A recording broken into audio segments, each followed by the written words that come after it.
Bonjour à toutes et à tous. J'espère que vous allez bien. Nous nous retrouvons aujourd'hui pour poursuivre cette dernière séquence de l'année consacrée à la Première Guerre mondiale. Dans la vidéo précédente, je vous ai donné quelques éléments d'introduction sur les causes profondes de la guerre et sur son élément déclencheur. Aujourd'hui, dans ce grand 1, nous allons traiter d'abord des soldats, de l'expérience combattante, bref, du front, ou plutôt des fronts, c'est-à-dire des zones de combat pendant cette guerre. Vous pouvez noter le titre du camp 1, Au front, une guerre à l'ampleur sans précédent. Point A, les grandes étapes du conflit. Nous allons donc commencer par quelques éléments de chronologie. Premier élément à savoir, en 1914, on pensait que la guerre serait courte et victorieuse, aussi bien du côté français que du côté allemand, que dans tous les pays impliqués. En effet, les paysans, par exemple, qui sont très nombreux dans l'armée française, pensent être revenus dans leurs champs avant la fin des moissons et que finalement cette guerre ne durerait que quelques semaines. Les différents pays ont également mis en place des plans militaires, des plans offensifs. C'est le cas notamment du plan allemand que l'on appelle le plan Schlieffen, que vous avez ici. Le plan allemand en fait prévoit de concentrer l'armée allemande au nord, de passer par la Belgique pour ensuite foncer sur Paris et donc prendre la capitale. En prenant la capitale, les Allemands imaginent que du coup la France demanderait la paix. Autre plan mis en place avant la guerre, c'est le plan cette fois-ci français. Étant donné les intérêts français dans l'Est, vous vous doutez bien que le plan français repose sur l'idée d'envahir l'Alsace et la Moselle. C'est le plan 17 ici, le plan Joffre, que vous voyez juste ici. Le but est d'envahir la Moselle dès le début de la guerre, puis d'entrer en Allemagne. Vous pouvez donc noter en guise de trace écrite qu'en 1914, on a la conviction que la guerre sera courte. Chaque pays a développé des plans militaires. 2 points. Premier tiret, le plan de l'Allemagne, qui est le plan Schlieffen, qui prévoit d'écraser la France en passant par la Belgique avant de se retourner contre la Russie.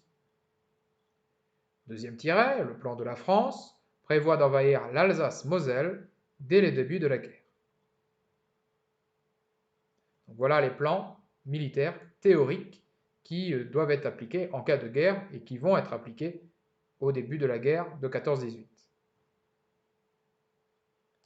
Alors pour faire la chronologie de cette guerre, vous allez réaliser dans votre cahier une frise chronologique verticale, donc pas horizontale mais bien verticale comme celle que vous avez juste à gauche, sur une page entière, et cette frise doit aller de 1914 à 1919.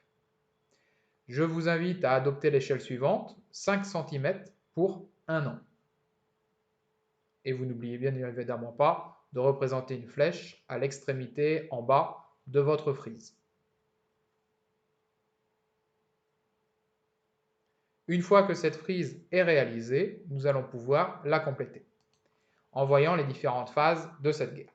Phase numéro 1, vous notez d'abord qu'on a une guerre de mouvement de août à novembre 1914, et c'est la première partie en vert que j'ai représentée sur la frise à droite.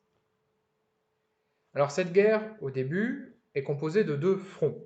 On a ce que l'on appelle le front à l'est, c'est-à-dire entre la Russie et l'Allemagne et l'Autriche-Hongrie. L'Empire russe attaque directement l'Allemagne et au début, l'armée russe est victorieuse. Elle avance même dans le territoire allemand sur 150 km jusqu'à ce que finalement les Allemands lui résistent. Donc vous le voyez ici sur cette carte, vous avez la première et la deuxième armée allemande qui avancent en territoire allemand, que l'on appelle d'ailleurs la Prusse orientale. Les Allemands connaissent une première défaite et l'armée allemande va finalement se replier et affronter la deuxième armée russe dans une ville que l'on appelle Tannenberg, d'où le nom d'ailleurs de bataille de Tannenberg du 27 au 30 août. Et là, les Allemands vont réussir à repousser l'armée russe, puis à repousser la première armée russe. Donc ils vont stopper l'avancée russe sur le front de l'Est. Vous pouvez donc noter qu'à l'Est, l'armée russe envahit la Prusse orientale avant que les Allemands, commandés par Heidenberg, stoppent les Russes lors de la bataille de Tannenberg du 27 au 30 août. La guerre ayant commencé entre la toute fin du mois de juillet et le début août, vous voyez que finalement les premières opérations se déroulent rapidement. Cette fois-ci, à l'ouest, donc sur le front entre l'Allemagne et la France, l'Allemagne adopte son plan Schlieffen, elle envahit la Belgique, qui est neutre, je vous le rappelle, la population résiste, la population détruit les infrastructures de transport, notamment les voies ferrées, pour stopper, pour freiner l'avancée allemande, si bien que les Allemands perdent de précieux jours. Une fois que finalement la Belgique est traversée par les troupes allemandes, les Allemands débarquent dans le nord de la France et là avancent extrêmement rapidement jusqu'à quasiment la région parisienne, puisqu'ils arrivent à 40 km environ de Paris. Une fois arrivés à proximité de Paris, ils décident de changer d'avis et de se concentrer vers l'est de la France. Donc c'est les flèches que vous voyez ici. Donc l'armée allemande est d'abord descendue vers Paris, puis elle part vers l'est de la France. Pourquoi? Parce que l'armée française se trouve alors concentrée dans l'est du pays. L'armée allemande veut encercler l'armée française et donc anéantir totalement l'armée française pour ensuite que la France demande la paix. Sauf que ce déplacement, ce changement de dernière minute des plans des Allemands incite le général Joffre, qui commande l'armée française, de concentrer les forces françaises au niveau de la Marne, que vous avez juste ici, et c'est là qu'a lieu la grande bataille de la Marne du 5 au 13 septembre. Les Français, miraculeusement, sont victorieux et l'offensive allemande est stoppée. Donc vous voyez que dans les deux cas, que ce soit sur le front de l'Est ou le front de l'Ouest, on a une avancée, à l'Est russe, à l'Ouest allemande, mais que dans les deux cas, ces avancées rapides au début sont finalement stoppées. Je reviens donc à la trace écrite. Vous pouvez noter qu'à l'Ouest, début août, l'armée allemande envahit la Belgique neutre, où la population résiste et freine l'avancée allemande. La France est ensuite envahie. Les Allemands avancent vers Paris, avant de finalement descendre sur la Marne pour prendre à revers l'armée française à l'est. Il y a donc la bataille de la Marne, du 5 au 13 septembre. L'offensive allemande est stoppée par le général Joffre. Donc, ce début de guerre est marqué par deux grandes figures militaires. Tout d'abord à l'est, le général Heidenberg, que vous voyez ici en photo et que l'on recroisera quand on travaillera sur le nazisme, et pour l'Ouest, le général Joffre. Ces deux personnages vont devenir dans leurs pays respectifs de véritables héros encensés par la propagande qui se met en place. Alors, si nous revenons à l'Ouest, donc les Français ont réussi à repousser les Allemands sur la Marne. Ce qui va se passer à présent, c'est ce que l'on appelle la course à la mer, c'est-à-dire que l'armée franco-britannique, n'oublions pas que les Britanniques ont apporté une aide, un corps expéditionnaire en France, les Franco-Britanniques et les Allemands vont essayer de remonter le plus vite possible au nord. Pourquoi? Pour tenter de prendre à revers l'autre armée et de lui passer devant pour la prendre en tenaille. Cette montée petit à petit vers la mer du Nord va s'achever en fait en novembre 1914. L'hiver va arriver, les armées finalement se stabilisent et vont se mettre à construire des tranchées. On va donc passer à la seconde phase ensuite de cette guerre. Je reviens à la trace écrite. Vous rajoutez donc, dernier élément, chaque armée entame la course à la mer pour tenter de prendre à revers l'autre. Donc ça, c'est la phase 1, la guerre de mouvement. La guerre de mouvement, elle se caractérise par ce que vous voyez ici, avec cette photo de l'infanterie française à l'exercice qui fait une charge à la baïonnette. C'est une phase de la guerre qui repose avant tout sur des offensives, sur des attaques destinées à vaincre rapidement l'ennemi. Pendant la guerre de mouvement, les armées se battent à découvert et se déplacent. À partir de novembre 1914. Vous notez qu'on passe à la phase numéro 2 de la guerre, que l'on appelle la guerre de position, ou guerre de tranchées aussi, de novembre 1914 à mars 1918.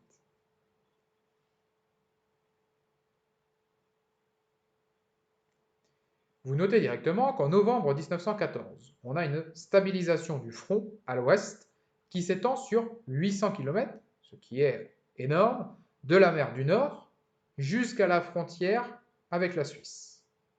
C'est donc le début de la guerre de position ou guerre des tranchées. Chaque armée creuse des tranchées et organise des opérations militaires d'ampleur pour tenter de s'emparer des tranchées ennemies. Quelques exemples de batailles, comme la bataille de Verdun ou celle de la Somme en 1916. Durant cette période, on a aussi l'entrée en guerre, en 1915, de l'Italie, qui, rappelez-vous, faisait partie de la Triple Alliance, donc était alliée avec l'Allemagne et l'Autriche-Hongrie. Elle décide finalement de s'allier avec la Triple Entente, c'est-à-dire la Russie, la France et le Royaume-Uni. Alors pourquoi Tout simplement parce que la Triple Entente lui promet de lui céder des villes qui appartiennent à l'Empire autrichien et que l'Italie veut avoir sur son territoire. Alors un point sur ce système de tranchées, sur ce réseau de tranchées, donc vous le voyez apparaître à l'écran. Donc on a plusieurs tranchées, plusieurs lignes de tranchées. Donc entre les deux tranchées ennemies, vous avez ce que l'on appelle le no man's land, c'est le lieu où ont lieu les combats, les affrontements entre soldats. Ce no man's land est couvert d'un réseau de barbelés pour freiner l'avancée des soldats ennemis. Vous avez ensuite la tranchée de première ligne, qui est reliée à une tranchée de soutien grâce à un boyau de communication, et ainsi de suite, jusqu'à ce qu'on arrive à l'arrière-front, où on trouve l'artillerie lourde, qui tire à plusieurs kilomètres de distance, et où les soldats qui ne sont pas au front peuvent se reposer. Il faut savoir également que les tranchées ne sont pas de qualité identique. Les tranchées, par exemple, allemandes, sont beaucoup plus élaborées, beaucoup plus solides, on utilise du ciment, de l'acier, que les tranchées françaises. Cela vient du fait que les Allemands comprennent très vite que la guerre va durer, alors que les Français sont encore dans l'obsession de mener une offensive. Et donc, les tranchées françaises, au début, vont être une véritable calamité. Je reviens à la trace écrite. En 1917, le tsar de Russie, qui est Nicolas II, que vous voyez ici en photo, Nicolas II est renversé par une première révolution. Les défaites, la longueur de la guerre, la pauvreté poussent alors les Russes à se révolter. Et donc, le tsar, le roi de Russie, l'empereur de Russie, décide finalement d'abandonner le trône. Les bolcheviks, parmi lesquels on trouve notamment Lénine, les bolcheviks sont en fait des socialistes révolutionnaires, très inspirés d'ailleurs de Marx, les bolcheviks mènent une seconde révolution en octobre de la même année et mettent un terme à la guerre en décembre. La première révolution, les personnes qui étaient arrivées au pouvoir lors de la première révolution avaient souhaité continuer la guerre. Les bolcheviks achèvent la guerre en décembre et il y a alors un traité signé entre les Allemands et les Russes, c'est le traité de Brest-Litovsk. Donc la Russie se retire de la guerre. 1917, c'est aussi l'année de l'entrée en guerre des États-Unis. Donc les alliés, c'est-à-dire la France, le Royaume-Uni, perdent un allié de poids, la Russie, mais gagne un nouvel allié, les États-Unis. Enfin, l'année 1917, c'est aussi, vous le notez, des mutineries dans les armées françaises, russes et allemandes. Les soldats dénoncent les offensives meurtrières et inutiles. Donc les mutineries, pour information, ce sont les révoltes de soldats contre l'autorité militaire qui refusent donc de se battre. Nous passons à la phase 3. Donc là, nous venons de quitter la guerre de position jusqu'en mars 1918. Alors qu'est-ce qui se passe? Vous le notez déjà, phase 3, on retrouve la guerre de mouvement de mars à novembre 1918.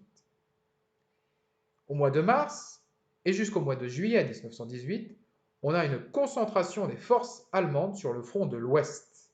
Pourquoi? Les Allemands n'ont plus besoin de se battre à l'Est, la Russie vient de signer la paix.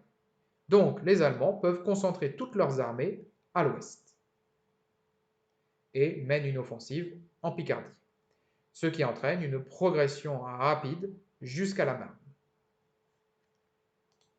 Vous en avez ici la carte. Donc vous voyez les différentes lignes de front. En mars 1918, la ligne de front, c'est celle-ci. Les Allemands lancent une offensive qui est au départ victorieuse. Les Allemands progressent. Et vous voyez qu'au mois de juillet, les Allemands arrivent sur cette ligne de front, donc ont gagné des territoires. Nous allons ensuite d'ailleurs faire un point de passage et d'ouverture sur cette bataille. Toutefois, de juillet à novembre 1918, on a l'arrivée des troupes américaines. Donc l'alliance, les Américains avaient signé, ou du moins déclaré la guerre aux Allemands dès 1917, mais il a fallu un peu de temps, plusieurs mois, avant que véritablement les troupes américaines soient levées aux États-Unis et amenées en France. Une fois cela fait, on a une contre-offensive des Alliés et donc un recul cette fois-ci de l'armée allemande. Je reprends la carte que je viens de vous montrer. Ici, donc, nous avons la ligne de front en juillet 1918. Cette fois-ci, les Français, les Britanniques et les États-Uniens se lancent dans une contre-offensive, repoussent très largement les Allemands, qui se retrouvent en novembre 1918 sur cette ligne de front. Donc ils ont quasiment quitté d'ailleurs le territoire français à cette date. Au mois de novembre 1918, l'Allemagne connaît des mouvements de population, des manifestations dans les villes. Les officiers militaires souhaitent signer un armistice, souhaitent arrêter la guerre avant que l'Empire soit envahi. L'objectif pour les militaires, c'est de sauver la mise et finalement demander une paix qui serait moins désavantageuse pour les Allemands si les Alliés ne rentrent pas sur le territoire allemand. Cela conduit donc, vous le notez, le 9 novembre à l'abdication de l'empereur allemand Guillaume II, qui donc abandonne le pouvoir. Et le 11 novembre 1918, l'armistice est signé à Rotonde, Rotonde dans la forêt de Rotonde, qui est en fait la forêt de Compiègne. Vous avez d'ailleurs ici une photo prise le matin de la signature de l'armistice, donc vers 5h30, et vous avez en arrière-plan le wagon dans lequel l'armistice a été signé. Donc vous avez plusieurs représentants, l'amiral britannique Hope, vous avez le général Weygand qui représente les Allemands, l'amiral britannique Wemyss et le maréchal Foch que vous voyez au premier plan qui représente les Français. Alors cet armistice est signé et stipule qu'à 11h, le 11 novembre, donc, les combats s'arrêtent. Jusqu'à 11h, Allemands, Français, États-Uniens, Britanniques s'affrontent. Le dernier soldat tué sera d'ailleurs un soldat français, Augustin Trébuchon, qui est mort à 10h50.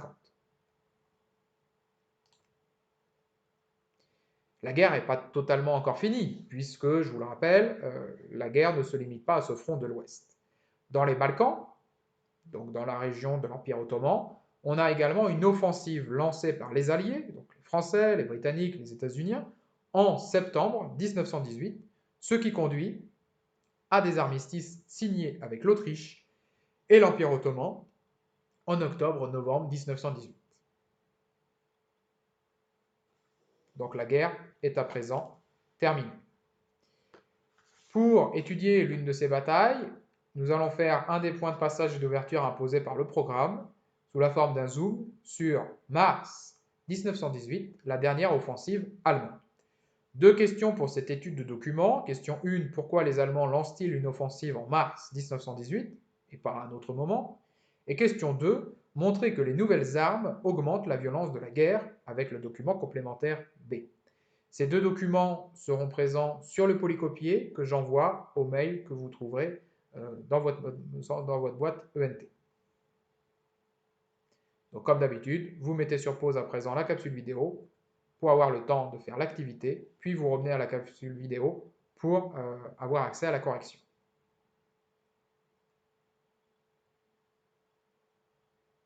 Nous allons passer à présent à la correction de cette étude de document portant sur la dernière offensive allemande de mars 1918. Première question à laquelle vous aviez à répondre, pourquoi les Allemands lancent-ils une offensive en mars 1918? Pour cela, vous deviez utiliser le document complémentaire A, qui sont en fait les souvenirs de guerre de Ludendorff, qui est le commandant, le général des forces allemandes à l'époque. 3 extraits ont dû retenir votre attention. Premier extrait. L'attaque relevait le moral des troupes. La défensive le déprimait. Qu'est-ce que nous dit l'auteur là? Il nous dit que la bataille était pour lui une évidence, dans le sens où l'objectif était de passer à l'offensive pour remonter, pour relever le moral des troupes qui subissent la guerre des tranchées, cette guerre qui est défensive, qui est une guerre d'usure, qui fatigue beaucoup les soldats qui ont besoin d'action. Vous pouvez donc noter qu'en mars 1918, les Allemands lancent une offensive pour plusieurs raisons. 2 points. Premier élément, premier tiré. Pour relever d'abord le moral des troupes qui subissent la guerre des tranchées. Le deuxième élément correspond au deuxième extrait. À l'ouest, elle, donc elle c'est l'Allemagne, l'armée allemande, elle désirait l'offensive et après la chute de la Russie, elle l'attendait avec un profond sentiment de soulagement. Qu'est-ce que nous dit l'auteur? Il nous dit que finalement c'est une occasion qui s'offre à l'Allemagne dans le sens où la Russie s'étant retirée, l'Allemagne, les Allemands n'ont plus à se battre sur 2 fronts, ce qui était le cas depuis 1914, puisqu'ils devaient se battre à l'ouest contre les Français et les Britanniques, et à l'est contre les Russes. Depuis que la Russie s'est retirée en 1917, l'Allemagne peut concentrer toutes ses forces, tout son effort de guerre contre le front de l'ouest, c'est-à-dire contre les Français et les Britanniques. Donc deuxième tiret, la Russie s'étant retirée de la guerre, les Allemands peuvent concentrer leurs armées à l'ouest. Enfin, dernière raison, dernier extrait du document, l'attente n'aurait pu que profiter à l'ennemi car il comptait sur des renforts certains. Alors que veut nous dire là le général Ludendorff? Il veut dire qu'il faut agir, qu'il faut que les Allemands agissent avant que les Français et les Britanniques ne reçoivent des renforts. Et les renforts en fait de qui? Il parle de l'arrivée des troupes américaines qui sont attendues. Donc, dernière raison qui pousse les Allemands à lancer une offensive en mars 1918, vous le notez, dernier tiret, les Allemands veulent agir rapidement avant l'arrivée des troupes américaines en France. Pour les Allemands, c'est en quelque sorte la dernière chance. Ils savent que si l'armée américaine arrive, ils n'auront peut-être plus la chance de remporter la victoire. Donc il faut agir le plus vite possible. Question numéro 2. Montrez que les nouvelles armes augmentent la violence de la guerre. Pour cela, vous deviez utiliser le document complémentaire B. Alors, lors de cette offensive, vous avez dû noter qu'il y a différentes armes qui sont utilisées, qui sont des armes nouvelles qui sont apparues pendant la Première Guerre mondiale. Dans le premier extrait, on vous parle des gaz, qui sont une invention allemande. La particularité des gaz, c'est qu'ils s'infiltrent partout et extrêmement facilement dans les tranchées et entre les soldats. Vous voyez que là, ce médecin américain parle du fait qu'il porte des masques. Donc, depuis l'apparition des gaz en temps de guerre, donc en 1915, les armées se sont adaptées et les soldats sont pourvus de masques. Deuxième arme, deuxième extrait, on vous parle des avions allemands qui utilisent des bombes, des mitraillettes et qui n'hésitent pas à bombarder, à mitrailler pendant la nuit le camp ennemi. Vous pouvez donc noter que lors de l'offensive de 1918, les Allemands utilisent des armes destructrices comme les gaz, qui s'infiltrent partout, ou les avions, qui bombardent et mitraillent le camp ennemi depuis le ciel.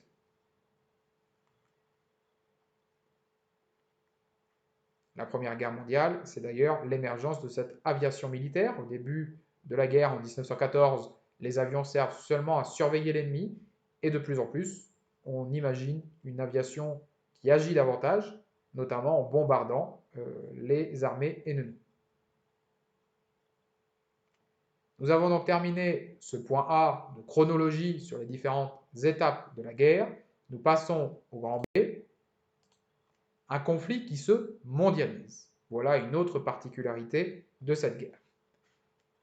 Vous notez directement que les combats n'ont pas seulement lieu en Europe, mais aussi dans le reste du monde. Première région concernée, l'Empire ottoman. Et nous allons, pour cela, faire une étude de document sur un point de passage et d'ouverture imposé par le programme. Vous notez donc, zoom sur 1915, l'offensive des Dardanelles. Un point de contextualisation tout d'abord.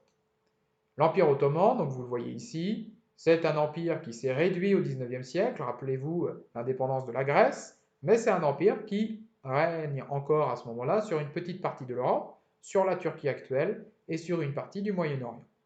Donc c'est encore un empire puissant. Cet empire ottoman, vous le notez, en octobre 1914, l'Empire ottoman rejoint la Triple Alliance, c'est-à-dire qu'il s'allie avec l'Allemagne et l'Autriche-Hongrie.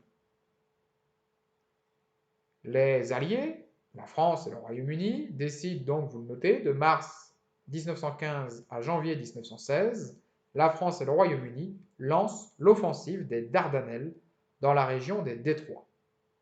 Alors, qu'est-ce que c'est que cette région des Détroits? Vous la voyez ici, donc vous avez l'Empire ottoman, l'actuelle Turquie juste ici, et vous avez deux détroits qui connectent la mer Noire à la mer Méditerranée, et notamment le premier de ces détroits, qui est le détroit des Dardanelles, où aura lieu cette bataille.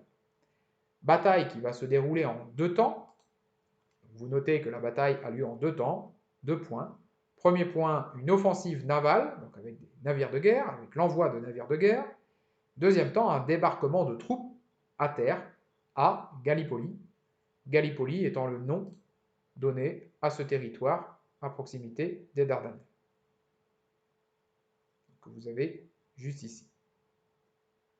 Cette idée est en fait une idée de Winston Churchill, que vous avez en photo ici, qui est alors le lord de l'amirauté britannique, c'est-à-dire l'amiral, celui qui commande l'armée navale du Royaume-Uni. Pour étudier cette bataille des Dardanelles, vous allez avoir plusieurs questions. La question 1, quels sont les objectifs de la bataille des Dardanelles? Et la question 2, en quoi cette bataille révèle-t-elle un conflit mondialisé? Question 3, comment peut-on expliquer l'échec de l'offensive des Dardanelles? Donc ces trois questions, vous y répondrez grâce à des documents du manuel, pages 242-243. Vous avez là aussi les consignes sur la fiche d'activité que j'envoie avec le mail, et vous avez également le lien vers le manuel numérique pour ceux qui n'auraient pas le manuel papier. Vous mettez à présent sur pause, vous faites l'activité, et vous revenez à la capsule vidéo pour noter la trace écrite de correction.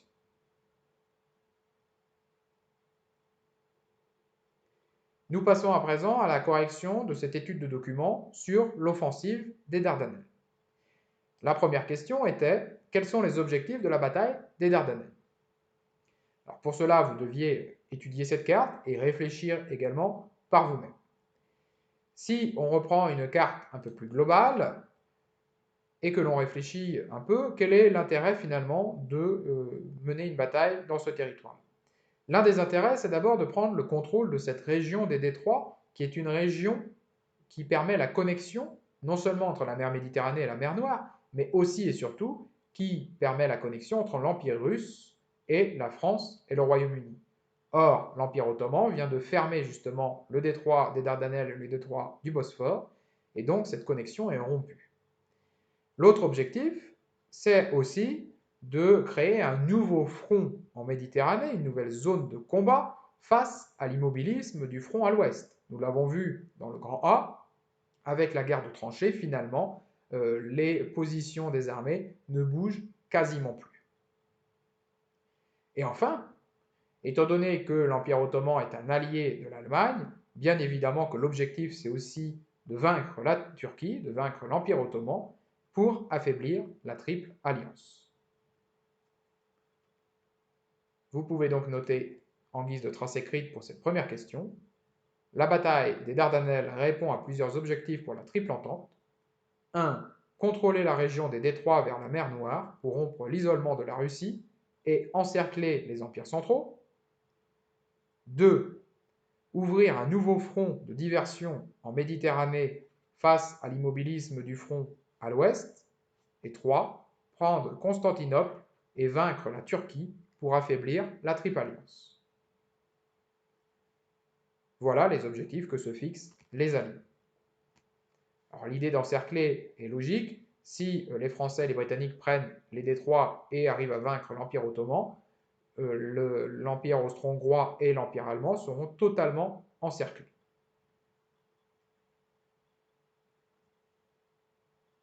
Nous passons à présent à la question 2. En quoi cette bataille révèle-t-elle un conflit mondialisé? Pour cela, vous deviez utiliser le document 3, page 242 que vous avez ici. Ce document recense toutes les pertes, donc les morts, les disparus, les blessés et les prisonniers, de la guerre, ou du moins de la bataille des Dardanelles.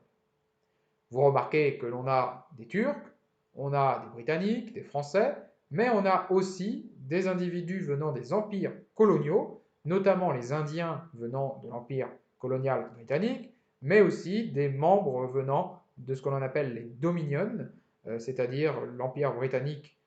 Par exemple, on a des Australiens, des Néo-Zélandais.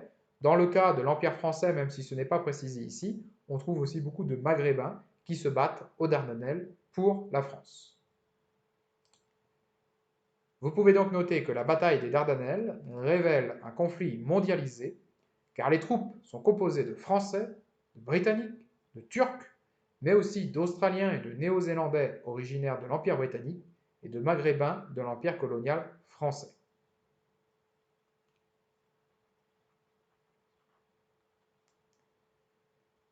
Nous passons à présent à la question numéro 3. Comment peut-on expliquer l'échec de l'offensive des Dardanelles? Pour cela, il fallait reprendre la carte de tout à l'heure et regarder les éléments présents sur cette carte. Donc, l'offensive est d'abord une offensive navale. Vous voyez les navires, notamment britanniques, arriver. Qu'est-ce qui peut bien expliquer que l'Empire ottoman ait réussi finalement à mettre en échec les forces franco-britanniques? Vous voyez sur cette carte déjà qu'au niveau maritime, on a la présence de champs de mines dans le détroit des Dardanelles. Les Ottomans, les Turcs, ont mis des mines dans l'eau, des mines sous-marines, pour faire exploser les navires de guerre ennemis. Et cela fonctionne plutôt bien puisque plusieurs navires militaires ennemis vont couler. On met également en place un filet anti-sous-marin. Vous avez aussi sur les côtes de ce détroit un certain nombre de fortifications, de forteresses, et aussi et surtout des batteries de canons. Ce qui fait que les navires qui auraient le malheur de s'aventurer dans cette zone seraient forcément bombardés. Vous pouvez donc noter que l'offensive des Dardanelles est un échec total qui a coûté la vie à plus de 100 000 hommes dans les deux camps. Cet échec s'explique par un manque de connaissance du terrain par les officiers britanniques, alors que la région des détroits est bien défendue par les Ottomans.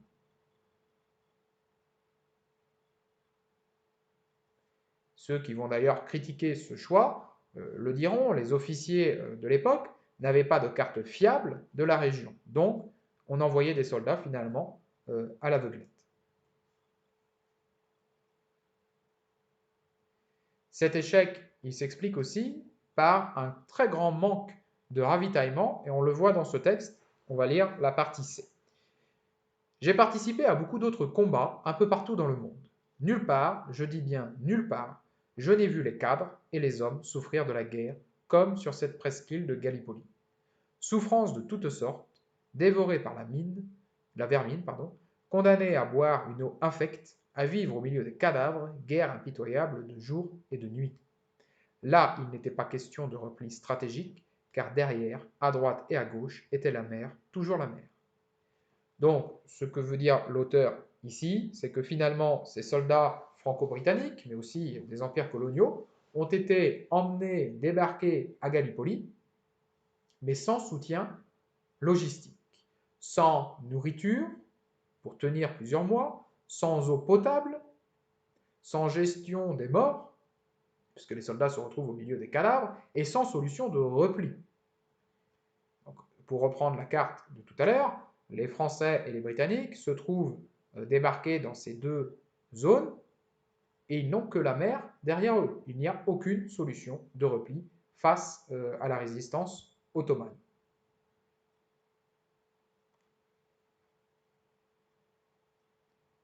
Si on reste dans l'Empire ottoman, il y a une autre région qui intègre donc c'est la Première Guerre mondiale, c'est le Moyen-Orient. Pour reprendre la carte de l'Empire ottoman, donc, je vous l'ai dit tout à l'heure, l'Empire ottoman intègre le Moyen-Orient, c'est-à-dire notamment Israël et l'Irak actuel. Les Britanniques, vous le notez, encouragent les populations arabes qui s'y trouvent à se soulever contre l'Empire ottoman.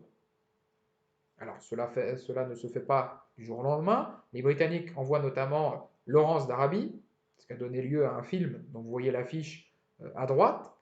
Les Britanniques promettent notamment aux Arabes, aux populations arabes, de leur laisser leur territoire pour qu'ils y fondent un royaume arabe indépendant à l'issue de la guerre. Les populations arabes vont se soulever contre l'Empire ottoman. Donc on a des combats dans cet empire ottoman. Autre région concernée par les combats de la Première Guerre mondiale, c'est l'Asie. On l'oublie bien souvent, mais la Première Guerre mondiale est aussi une guerre asiatique. Le Japon, qui est une grande puissance industrielle à l'époque, s'allie alors au Royaume-Uni et déclare la guerre à l'Allemagne. Elle attaque les possessions allemandes alors en Chine. Il y a notamment ce port qui servait de base navale pour les Allemands, qui est attaqué, qui est pris par les Japonais. Vous voyez d'ailleurs le siège, une illustration de ce siège par les Ottomans, les Japonais qui se représentent de manière très victorieuse. Mais les Japonais décident également d'attaquer les possessions allemandes qui se trouvent dans le Pacifique, comme vous le voyez ici. Vous pouvez donc noter, deuxième petit point, deuxième territoire dans le monde concerné, en Asie, et vous rajoutez que, allié du Royaume-Uni, le Japon attaque les possessions allemandes en Chine et dans le Pacifique.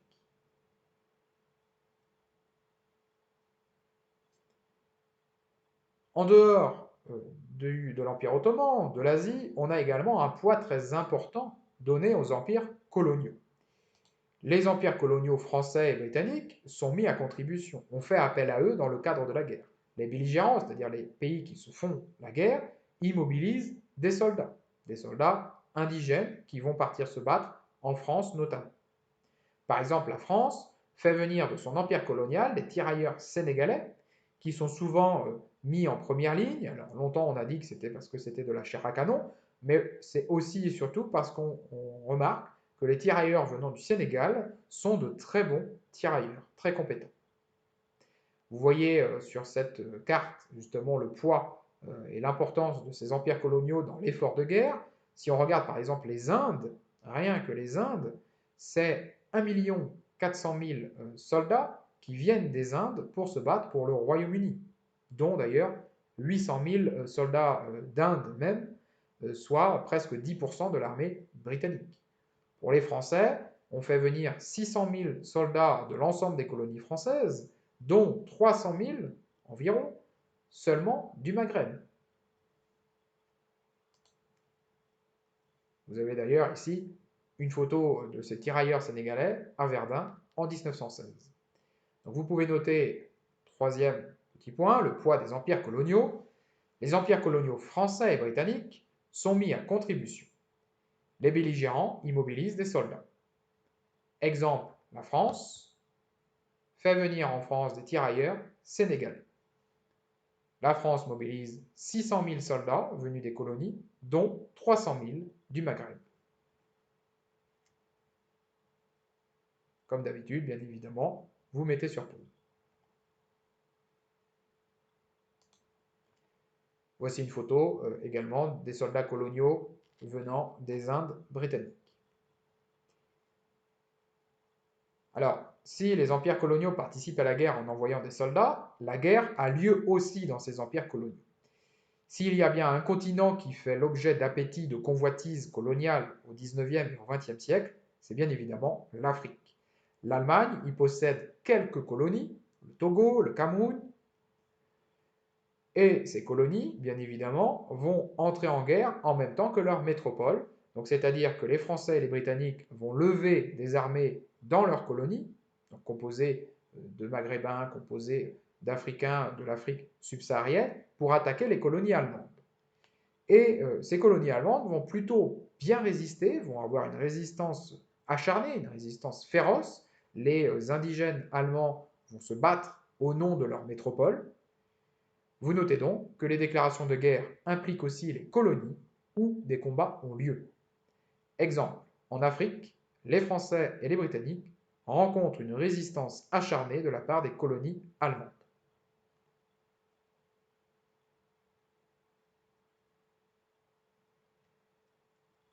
Enfin, pour clore ce point de la mondialisation du conflit, les États-Unis, bien évidemment, et donc l'Amérique.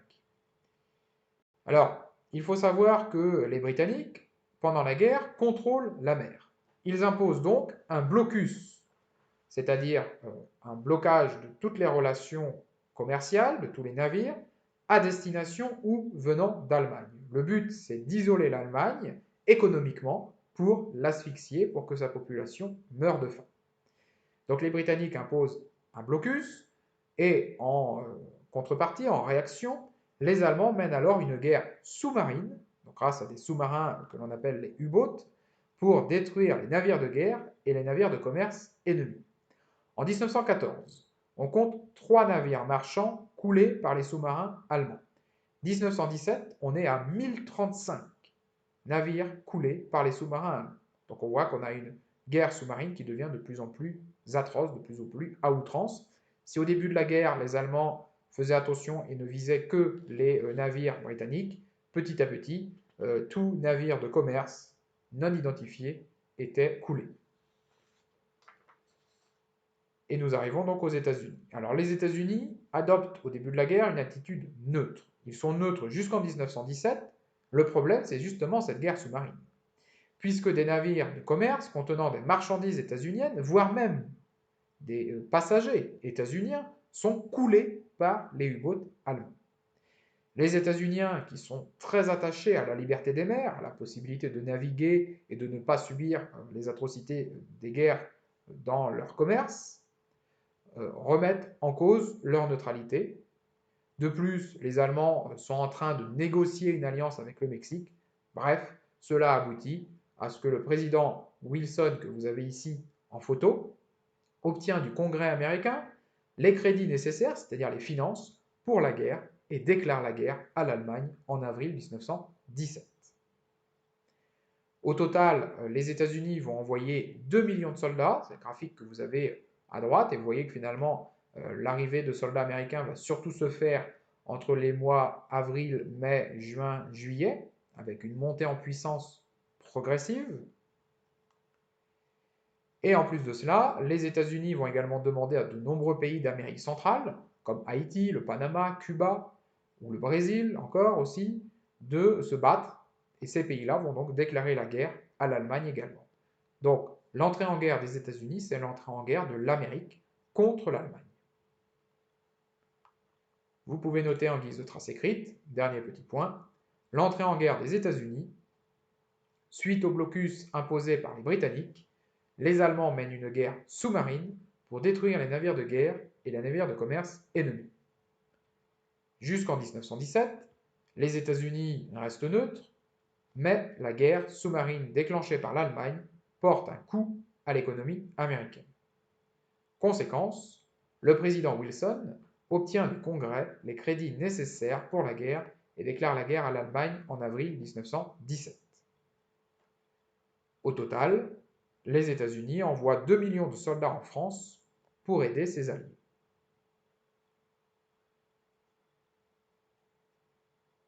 Pour finir ce grand B, quelques affiches américaines justement, qui sont faites pour appeler les États-Unis à se mobiliser et à partir à la guerre.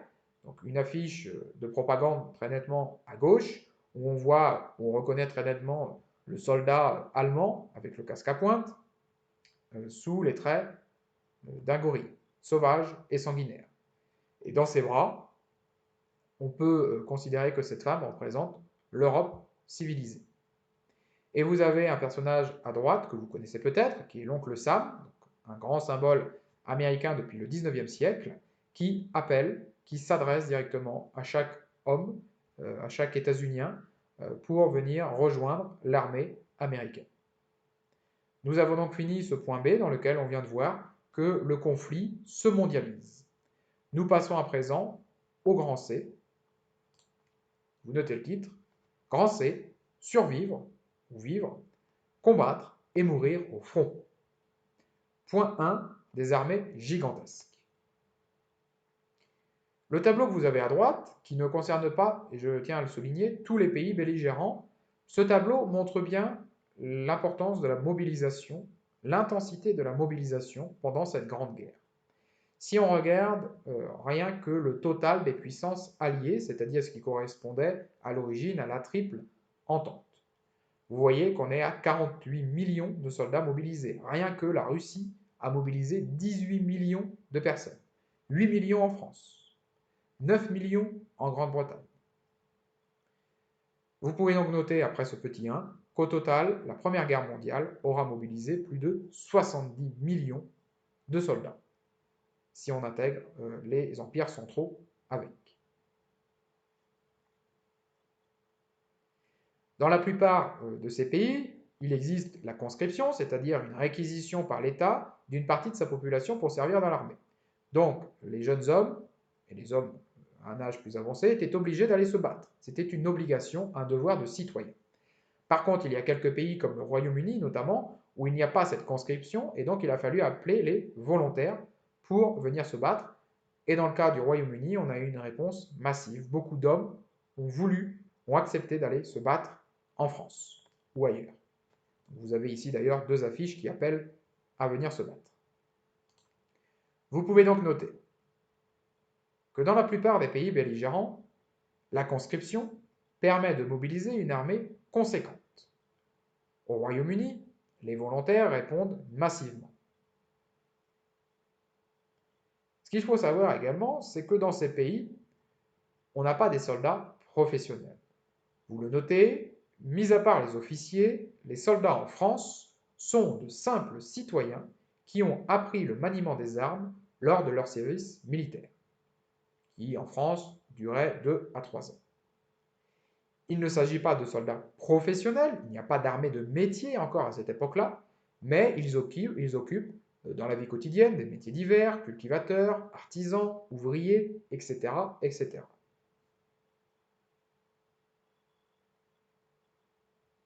Alors un point sur les archives, si vous souhaitez en apprendre plus sur un soldat, si vous avez par exemple un ancêtre qui a participé à la Première Guerre mondiale et vous souhaitez en savoir plus sur ce qui lui est arrivé, vous avez 2 sites que je vous conseille fortement. Tout d'abord le site des archives départementales de l'Oise, mais si vous venez d'un autre département, votre département a très certainement aussi un site d'archives départementales. Sur ce site, vous trouvez ce que l'on appelle les registres matricules, les fichiers de conscrits, c'est-à-dire que tout homme à l'époque faisait donc son service militaire et faisait l'objet d'une fiche de conscrit, d'un fichier de conscrit. Donc sur le site du département de l'Oise, vous avez juste à noter les noms et prénoms du soldat. Donc ce genre de fiche apparaît, donc vous avez le nom, le prénom, vous avez aussi beaucoup d'informations sur le physique, la taille, la couleur des cheveux, la couleur des yeux, la forme du visage, et vous avez ensuite le descriptif de tout ce qu'a fait cette personne à la guerre. Donc son service militaire, mais aussi sa participation, s'il a participé à la Première Guerre mondiale. Un deuxième site, c'est le site SGA, Mémoire des hommes. Sur ce site, vous avez toutes les fiches des morts pour la France. Donc les morts pour la France sont les morts pendant la Première Guerre mondiale. Et donc, il vous permet de savoir dans quelles circonstances un individu est mort. Là, vous voyez, le formulaire est un petit peu plus complet, mais vous pouvez vous contenter de rentrer uniquement le nom et le prénom de la personne que vous souhaitez découvrir davantage d'informations. Voilà un exemple que j'ai pris du monument aux morts de Beauvais. C'est Robert Havard. Alors Robert Havard est un soldat, ou du moins un citoyen français, né le 27 septembre 1894 à Beauvais. On l'apprend ici. Il est dans la vie couvreur-zingueur, c'est-à-dire qu'il travaille comme ouvrier dans le bâtiment, sur les toits. Et à la guerre, il est mobilisé, donc dès 1914. Il intègre l'armée le 11 septembre 1914. Il est blessé une première fois en 1915 au pied. et il est finalement tué, et on le voit ici, c'est marqué dans genre de mort, tué à l'ennemi au combat de Combles. Donc on apprend qu'il est mort le 12 septembre 1916 à l'âge de seulement 21 ans. C'est un soldat qui s'est fait remarquer en tant qu'artilleur, donc il a reçu une médaille à titre posthume. Donc voilà un exemple de recherche que vous pouvez faire sur un soldat de la Première Guerre mondiale. Je reprends le fil du cours, donc on voit une forte mobilisation des hommes, les animaux ne sont pas en reste. On a une très forte mobilisation des animaux et notamment des chevaux.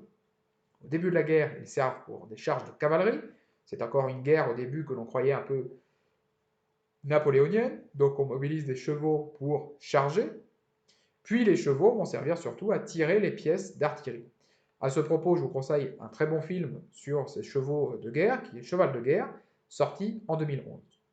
Autre animal emblématique de la guerre, c'est notamment les pigeons voyageurs, qui servaient à transmettre les messages d'un état-major à un autre, d'un officier à un autre, notamment un qui a été récompensé, qui est le pigeon vaillant. Vous pouvez donc noter que les animaux n'échappent pas à la mobilisation. 8 millions de chevaux servent au front pendant les 4 ans de la guerre, dont 1 million d'ailleurs y trouveront la mort.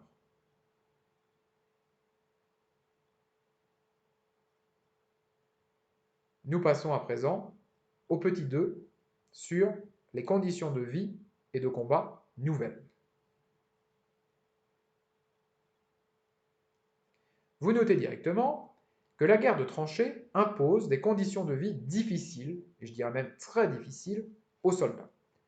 Premier tiret, d'abord, les troupes sont enterrées face à face dans des tranchées séparées par ce que l'on appelle un no man's land, où se livrent les combats. Un exemple ici, donc j'ai repris un schéma des tranchées, cette fois-ci vu du dessus, et vous avez à droite une photo de soldats français dans une tranchée de la Meuse. Vous voyez donc que les tranchées françaises sont très peu équipées, le fond est couvert de bois, donc les soldats sont très souvent d'ailleurs dans la boue. Deuxième élément de ces conditions de vie, une exposition aux conditions climatiques. Dans les tranchées, il n'y a pas de toit. Donc les soldats sont exposés au froid, à la chaleur, à la pluie, à la neige. Par exemple, à Verdun en 1916, on a enregistré moins 25 degrés. Ils sont exposés aussi aux épidémies, le choléra, la tuberculose. Le fait qu'ils soient dans une promiscuité, dès lors qu'il y a un début d'épidémie, elle se propage rapidement parmi les soldats. Beaucoup de soldats sont morts des obus, de l'artillerie, mais beaucoup de soldats sont aussi morts de maladies. Troisième caractéristique de ces conditions de vie, les soldats vivent dans l'attente et l'angoisse du combat et une mort omniprésente. Vivre dans les tranchées, c'est attendre le prochain combat, et donc appréhender dans le sens où on peut y mourir. C'est vivre dans la mort omniprésente, tout simplement parce que les cadavres sont très présents sur le champ de bataille. Parfois, il est impossible de récupérer les cadavres dans le no man's land, de peur de se faire tirer dessus par les ennemis. Et enfin, c'est l'absence d'hygiène dans les tranchées, avec des rats attirés par les cadavres, les poux, ou encore le problème de la faim.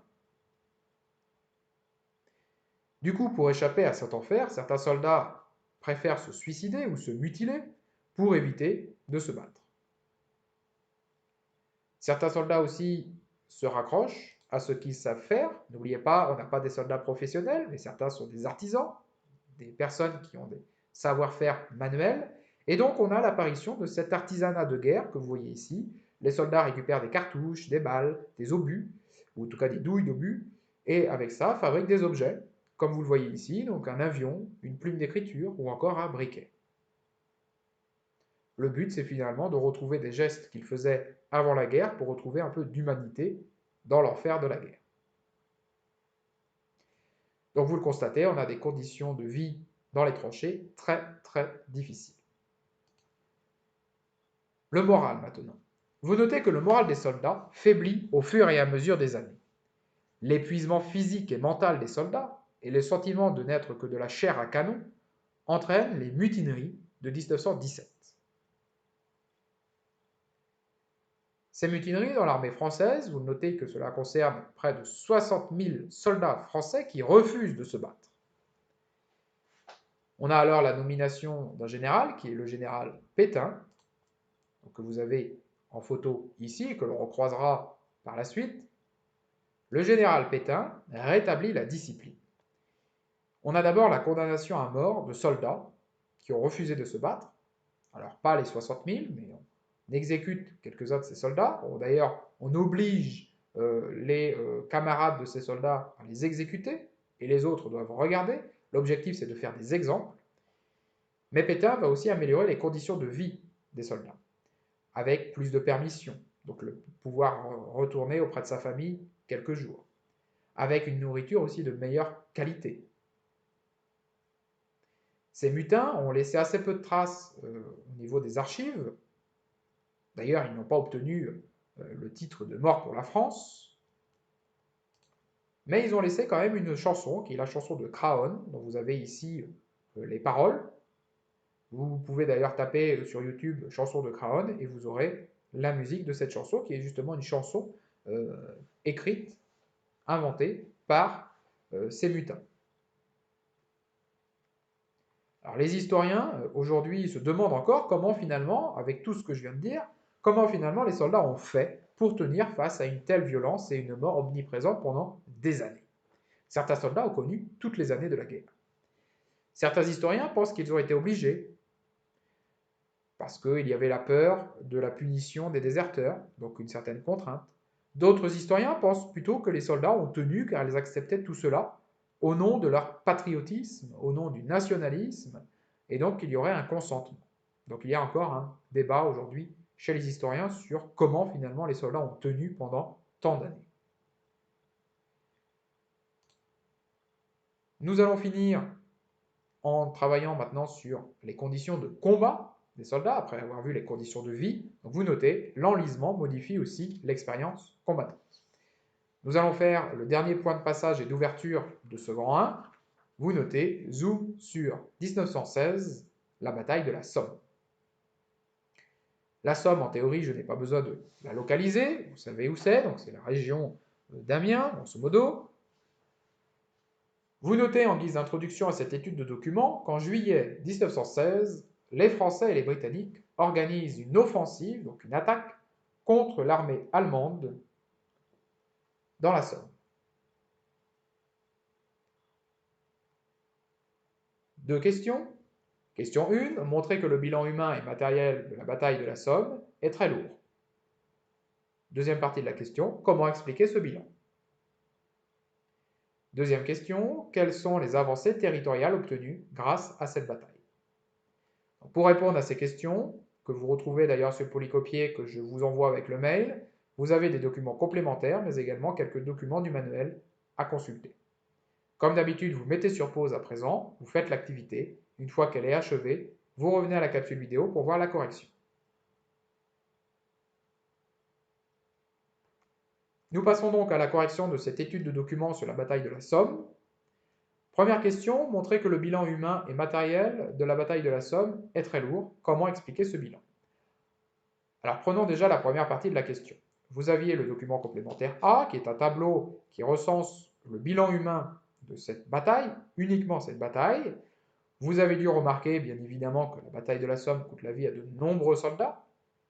Rien que la première journée, c'est une partie du tableau, donc le 1er juillet 1916, rien que cette première journée, on a déjà 73 000 hommes qui meurent ou qui sont blessés. Et ça représente même, si on prend que le cas des Britanniques, 50% des soldats britanniques présents le premier jour. Un soldat sur deux est soit mort, soit blessé le premier jour. Après 4 mois d'affrontement, puisque la bataille se finit le 18 novembre, après plus de 4 mois, on a un bilan qui atteint 1,2 million de soldats morts ou blessés. On a un champ de bataille qui est recouvert de cadavres, ce qui fait d'ailleurs de la bataille de la Somme la bataille, comme vous le voyez sur ce document, la plus meurtrière de l'histoire de la Première Guerre mondiale. Devant la bataille de Verdun, devant la bataille de la Marne, et devant les dernières offensives.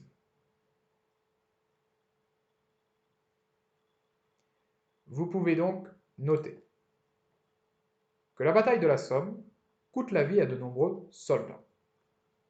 73 000 hommes meurent ou sont blessés rien que la première journée de l'offensive, dont 50% des effectifs britanniques.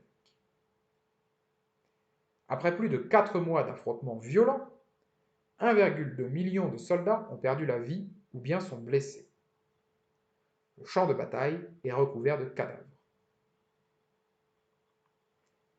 Alors voilà pour le bilan humain, un bilan humain désastreux. On a aussi un bilan matériel, et pour cela vous aviez le document complémentaire B, document matériel qui parle du paysage. On va juste lire les premières lignes ensemble. L'image de ce paysage est inoubliable pour celui qui l'a vu. Il y a peu, cette contrée possédait encore des prairies, des forêts et des champs de blé. Désormais, plus rien à voir, mais strictement plus rien. Littéralement pas un brin d'herbe, pas l'ombre du plus petit brin. Chaque millimètre du sol a été retourné encore et encore. Les arbres sont arrachés, déchiquetés et pulvérisés comme sueur. Les maisons rasées par les obus, les pierres broyées en poussière. On a, si on écoute l'auteur, qui est un auteur allemand, on a un paysage complètement chaotique, complètement détruit. Vous notez donc que le territoire de la Somme est également ravagé par les combats qui détruisent les champs, les forêts, les maisons. Les obus ont creusé des trous immenses dans la terre. Le paysage est chaotique. Quand on prend d'ailleurs des photos après la guerre, des photos en noir et blanc, on a presque l'impression d'être sur la Lune, tellement le paysage est chaotique.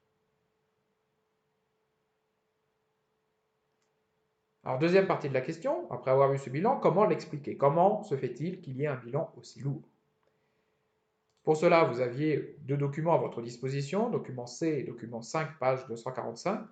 Ces documents, nous n'allons pas les lire, normalement vous l'avez déjà fait. Ils permettent de souligner l'avancée, l'utilisation d'armes, notamment de l'artillerie. Vous pouvez donc noter en guise de trace écrite que ce lourd bilan s'explique par l'utilisation massive de l'artillerie lourde, notamment les canons à obus, des obus de plus en plus gros, donc de plus en plus destructeurs, des obus qui tirent continuellement sur le champ, ou du moins le camp ennemi, mais aussi la fabrication de nouvelles armes, comme les chars d'assaut, et ça, le document numéro C, complémentaire C, en parlait, de ces énormes hérissons en ventre blindés et bardés de fer, pleins de mitrailleuses et d'autres instruments de guerre. L'intérêt d'ailleurs des chars d'assaut, vous l'avez compris, c'est qu'ils traversent le no man's land jusqu'à la tranchée ennemie, normalement sans trop de mal. On a également les obus, les avions, etc., etc. De manière globale, vous pouvez noter que pendant la Première Guerre mondiale, les armées sollicitent les scientifiques et les techniciens pour élaborer des armes toujours plus destructrices. Exemple, les shrapnels allemands, qui projettent des balles dans tous les sens pour blesser ou tuer un maximum d'hommes. Les lance-flammes, également. Pas besoin de vous dire les effets. Les Allemands développent aussi les gaz asphyxiants dès 1915, qui ont plusieurs effets. Soit ils vous font suffoquer, créent des nausées, des brûlures, ils aveuglent, ils brûlent les poumons. Et ces gaz sont une horreur puisqu'ils s'infiltrent dans les tranchées. Rien ne les arrête.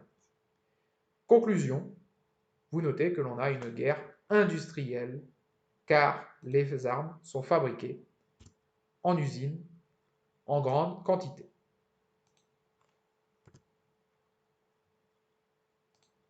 Donc n'hésitez pas à mettre sur pause, bien évidemment, pour avoir le temps de tout noter.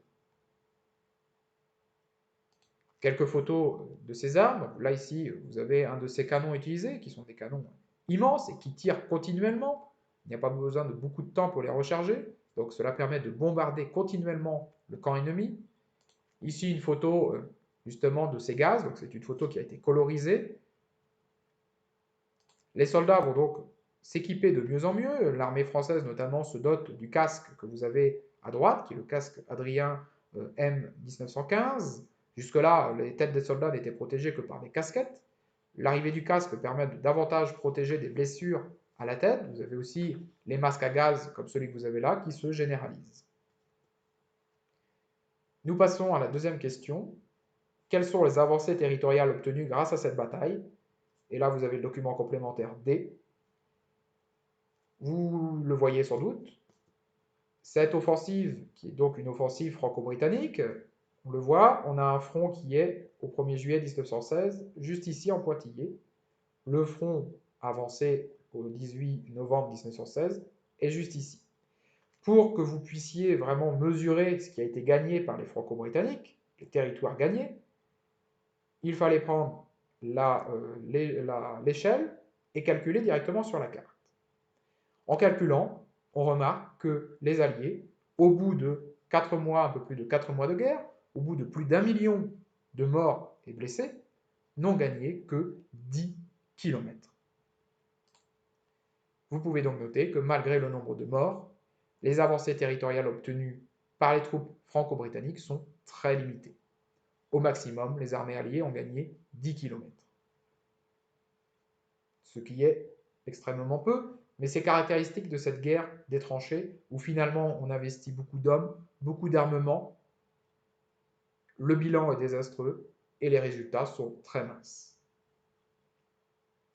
Voilà, donc nous avons terminé ce grand 1. Pour vraiment achever ce grand 1, un petit conseil de lecture, cette fois-ci BD. Je vous conseille la BD en 2 tomes, en 2 volumes, Putain de guerre de Tardy, qui a été publié en 2008-2009, qui sont justement très bien documentés et qui révèlent bien les conditions de combat, les conditions de vie des soldats dans les tranchées.